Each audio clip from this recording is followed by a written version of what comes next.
manusia ya kan membutuhkan sinar matahari ya untuk proses hidupnya. Tumbuhan butuh fotosintesis ya. Hewan pun sama ya, membutuhkan sinar matahari. Kalau nggak ada ya, kita hidupnya bagaimana? Ya, akan kelabakan, menghadapi masalah. Itu seperti itu. Contoh sedikit ya. Lalu yang dimaksud Allah Maha Merajai itu apa? Allah memiliki kewenangan yang mutlak. Mutlak itu yang penuh ya, untuk mengatur dan memutuskan kepentingan seluruh makhluknya. Ya. Kenapa makanya ya kita di dalam kandungan kita kan sudah ditakdirkan sama Allah kapan kita akan meninggal, kapan kita akan menghadapi suatu masalah yang besar ya. Itu seperti itu sudah ditakdirkan. Apakah kita bisa menolak kematian? Kita bisa menolak kematian enggak? Ya, tidak ya. Bahkan kalau mau misalkan dibakar di bawah tanah, tetap ya kalau kematian itu menjemput kita pasti tetap akan terjadi kalau dihindari seperti apapun. Bahkan ya kayak negara-negara yang sudah maju seperti Jepang, Cina itu mereka buat benteng, membuat bahan ya katanya untuk melindungi mereka. Hal itu tetap tidak akan bisa ya menandingi kekuasaan atau kekuatan dari Allah Subhanahu wa Ta'ala ya. Artinya ya karena Allah itu Maha Merajai ya, kita sebagai makhluknya atau hambanya berarti harus bersikap taat dan tunduk. Yang artinya kita bisa Aji duduk. Aji bisa duduk gak? Yang artinya ya kita bisa melaksanakan segala perintah Allah dan menjauhi segala larangannya. Lalu yang kedua itu Al-Aziz ya. Al-Aziz itu artinya Allah Maha Perkasa ya. Jadi bahwa Allah itu memiliki keperkasaan atau kekuatan yang luar biasa dibandingkan semua makhluknya. Walaupun misalkan ada orang yang mengklaim dirinya memiliki kelebihan yang luar biasa di atas rata-rata manusia, tetap tidak sebanding dengan Allah Subhanahu wa Ta'ala. Lalu yang ketiga, Al-Qudus. Al-Qudus itu artinya Allah Maha Suci ya. Berarti kita meyakini bahwa Allah itu tidak memiliki kekurangan seperti makhluknya. Allah itu Maha Suci artinya sempurna ya. Tidak ada kekurangan sedikit pun dari Allah Subhanahu wa Ta'ala ya. Kalau makhluk kayak kalian manusia, halo Akmal, duduknya bisa yang benar. Akmal, duduknya bisa yang benar. Akmal, mundur sedikit coba mejanya.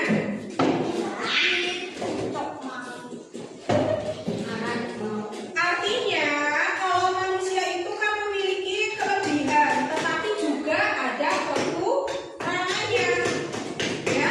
Tapi kalau Allah tidak sedikit pun memiliki kekurangan ya Fajar. Coba kalau manusia ya pasti dalam sisi dia ada kelebihan, misalkan dia pintar pelajaran matematika, pelajaran PAI, tapi dia memiliki kekurangan, misalkan dari perilakunya atau sifatnya. Misalkan dari perilakunya dia itu anak yang tidak mau mendengarkan gurunya ya. Sepintar apapun kalau tidak mendengarkan gurunya ya percuma kan, sia-sia ya harus bisa seimbang ya. Lalu yang ketiga itu ada tadi al-qudus, yang keempat ada as-salam, sejahtera, yang artinya kalau itu memberikan kedamaian, keselamatan dan kesejahteraan kepada manusia. Artinya apa? Kayak kamu misalkan menghadapi suatu ujian atau musibah, ya ada orang yang misalkan kena musibah, terkena kecelakaan, tetapi diselamatkan sama Allah. Berarti Allah itu kan memberikan kesejahteraan berupa keselamatan, ya. Lalu kesejahteraan berupa apa lagi? Berupa rezeki orang tua kalian, rezeki kita semua yang sudah dijamin sama Allah. Kakinya coba, ya yang benar ya. Coba kalian bayangkan segitu banyaknya makhluk Allah, bahkan sampai hewan, binatang, bahkan sampai semut sekecil itu pun tetap diberikan rezeki sama Allah. Allah itu maha adil gak berarti? Adil kan? Dengan memberikan kesejahteraan kepada umatnya, memberikan rezeki yang cukup. Berarti bagaimana kalian caranya ketika diberikan rezeki yang cukup sama Allah? Berarti kalian harus bisa bersyukur. Lalu bagaimana caranya kalian bersyukur kepada Allah? Halo? Kamu diam. Bisa tenang kan? Ya. Tidak? Kenapa alasannya? Lalu bagaimana caranya kalian bersyukur? Bersyukur itu ya ada dua cara, dengan lisan dan dengan tindakan. Artinya dengan lisan kalian mengucapkan rasa syukur itu berarti berupa ucapan alhamdulillahirabbil alamin. Berarti kalian bersyukur telah diberikan begitu banyak nikmat sama Allah. Lalu dengan tindakannya bagaimana? Dengan tindakan atau perilaku kita dalam keseharian kita, itu banyak sekali yang bisa kita lakukan. Ya, yang pertama, karena kalian sebagai hambanya Allah, berarti rasa syukurnya dengan cara meningkatkan ibadah kepada Allah. Baik entah itu ibadah yang wajib maupun ibadah yang sunnah. Kalau ibadah wajibnya, berarti contohnya kalian menjalankan sholat 5 waktu, kalian tidak lalai. Artinya dari duhur, asar, maghrib, isya, subuh kalian lakukan, ya full 5 waktu, ya. Lalu kalian menambah dengan ibadah sunnah kalian, misalkan seperti sholat duha, sholat tahajud, ya itu kan yang sunnah. Kalau wajib itu kan harus dikerjakan. Kalau tidak dikerjakan kita mendapatkan dosa. Tapi kalau sunnah kita mengerjakan menambah pahala. Kalau kita meninggalkan pun kita tidak berdosa. Itu yang pertama caranya. Yang kedua rasa syukurnya adalah dengan cara kita menyisihkan sedikit rezeki kita untuk orang lain atau membelanjakan harta kita itu untuk kepentingan bersama.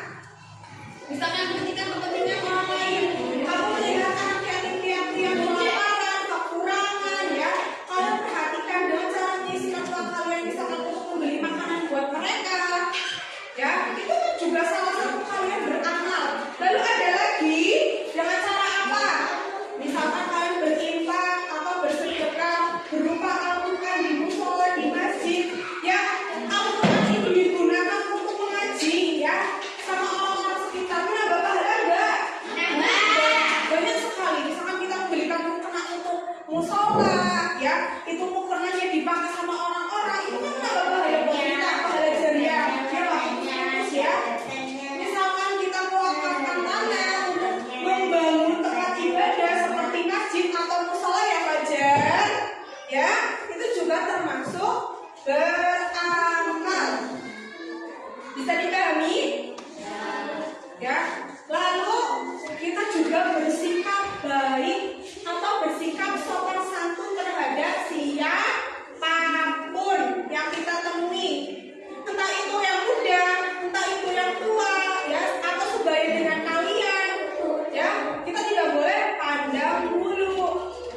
5 Asmaul Husna yang sudah kita pelajari ada apa aja?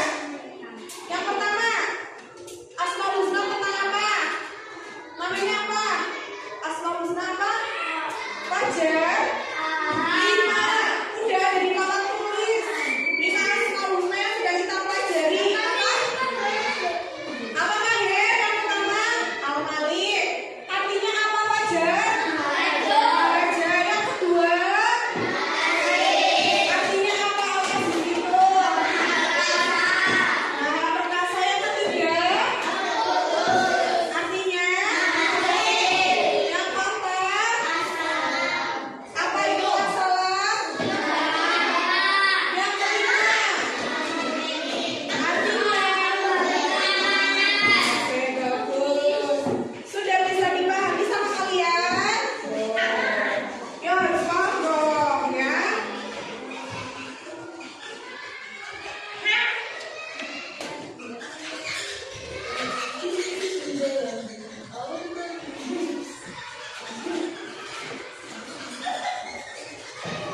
Hari ini cukup ya kita